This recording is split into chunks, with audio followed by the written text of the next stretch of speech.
करणार आहोत। मित्रांनो, रेल्वे प्रवाशांसाठी एक अतिशय दिलासादायक असा अपडेट आहे। भारतीय रेल्वेच्या माध्यमातून लॉन्च करण्यात आलेल्या रेलवन ऍप्लिकेशनच्या माध्यमातून आता तिकिटाचं बुकिंग केल्यास रेल्वे प्रवाशांना घरपोच अशी सवलत मिळणार आहे। मित्रांनो, भारतीय रेल्वेच्या माध्यमातून तिकीट बुकिंगसाठी ज्याच्यामध्ये आरक्षित, अनारक्षित किंवा जे काही मासिक पास असतील असे पास बुकिंग करण्यासाठी रेलवन नावाचं ऍप्लिकेशन लॉन्च करण्यात आलेले आहे, ज्याच्याबद्दल आपण यापूर्वी सुद्धा सविस्तर अशी माहिती घेतली आहे। आणि आता याच ऍप्लिकेशनच्या माध्यमातून तुमच्या अनारक्षित आता अनरिझर्व तिकिटाचं बुकिंग केल्यास 14 जानेवारी ते 14 जुलै 2026 या कालावधीमध्ये 3% पर्यंतची सवलत दिली जाणार आहे। मित्रांनो, ऍप्लिकेशनच्या माध्यमातून तिकीट बुकिंग करण्यासाठी सवलत उपलब्ध करून देण्यात आलेली आहे, ज्याच्यामध्ये कुठल्याही तिकिटाच्या खिडकीवरती उभा न राहता या ऍप्लिकेशनच्या माध्यमातून आपण आपल्या अनारक्षित तिकिटाचं बुकिंग करू शकता।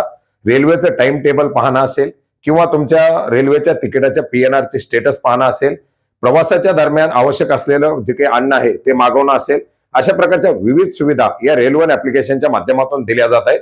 आणि याच ऍप्लिकेशनचा या डिजिटल प्लॅटफॉर्मचा जास्तीत जास्त वापर व्हावा, खिडक्यावरील जे काही गर्दी आहे ते टाळावी, यासाठी नागरिकांसाठी ही सवलत देण्यात आलेली आहे। रेल्वे ऍप्लिकेशन तुम्हाला प्ले स्टोअर वरती उपलब्ध आहे। जे काही पहिले UTS चे लाभार्थी आहेत त्यांना सुद्धा आता मासिक पास त्या ऍप्लिकेशनवरून काढता येणार नाही।